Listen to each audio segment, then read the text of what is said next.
ایک شخص حارث بن حشام نامی نے حضرت محمد صلی اللہ علیہ وآلہ وسلم سے سوال کیا تھا کہ حضور آپ پر وحی کیسے نازل ہوتی ہے؟ آپ صلی اللہ علیہ وآلہ وسلم نے فرمایا کہ وحی نازل ہوتے وقت کبھی مجھ کو گھنٹی کی سی آواز محسوس ہوتی ہے اور وحی کی یہ کیفیت مجھ پر بہت شاق گزرتی ہے۔ جب یہ کیفیت ہوتی ہے تو میرے دل و دماغ پر اس کے ذریعے نازل شدہ وحی محفوظ ہو جاتی ہے، اور کسی وقت ایسا ہوتا ہے کہ فرشتہ بشکل انسان میرے پاس آتا ہے اور مجھ سے کلام کرتا ہے، پس میں اس کا کہا ہوا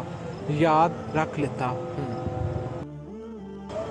حضرت عائشہ رضی اللہ تعالیٰ عنہ کا بیان ہے کہ میں نے سخت کڑاکے کی سردی میں ان حضرت صلی اللہ علیہ وآلہ وسلم کو دیکھا ہے کہ آپ پر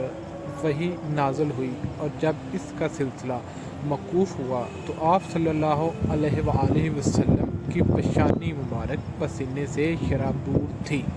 صحیح بخاری حدیث نمبر 2۔